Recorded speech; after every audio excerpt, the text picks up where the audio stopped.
माठाची भाजी आणि भात खातायत। इतर खाऊन बघितलंस कसं झालंय? मस्त झालं एकदम एकदम गावची चव। माठाची भाजी आणि भात। व्हिडिओ आवडला तर नक्की लाईक करा। आलाय कावळा खायला, त्याला ठेवले ते घे बाबा खाऊन। सबस्क्राईब करा अजून जर केलं नसेल तर। रोज आम्ही जे काय बनवतो ना ते थोडंसं वर ठेवतो कावळ्याला। आता आज आरती ठेवतो।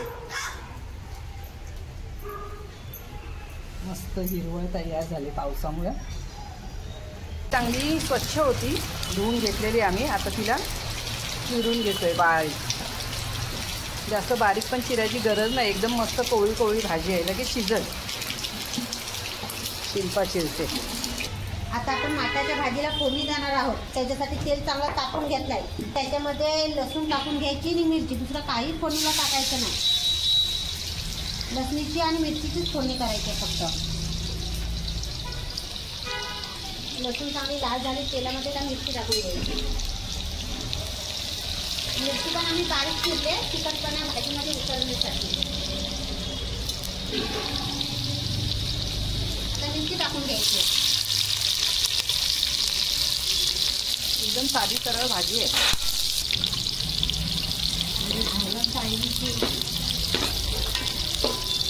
हे टाकून भाजी मस्त लासून झाले, चांगली लाल, आणि मिरचीचा पण कलर बदललाय। भाजी टाकून घ्यायची। भाजी धुवून चिरले आम्ही, जास्त बारीक पण नाही जास्त जाड पण नाही, अशी चिरून घेतली।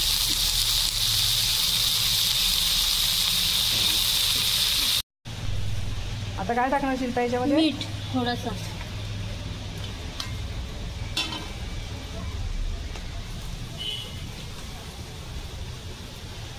थोडं पाणी सुटतं ना भाजीला, जास्त मीठ टाकून उपयोग नाही। थोडीशी हळद टाकायची, थोडी किंचित, जरा रंग मस्त येतो, हिरवागार राहतो आणि रंग।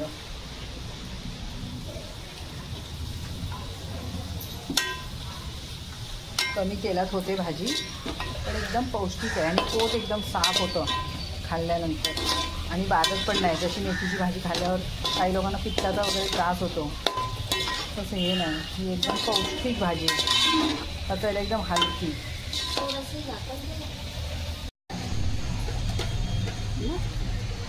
भाजी शिजून तयार झाले, पाणी पूर्ण त्यातलं सुकून गेलंय चांगलं, कलर पण मस्त आलं हिरवागार।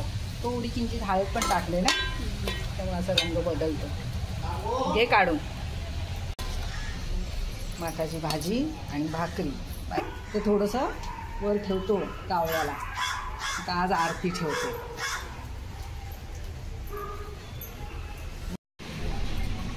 माठाची भाजी आणि भात खातायत। इतर खाऊन बघितलंस कसं झालंय? मस्त झालं एकदम एकदम गावची चव। माठाची भाजी आणि भात।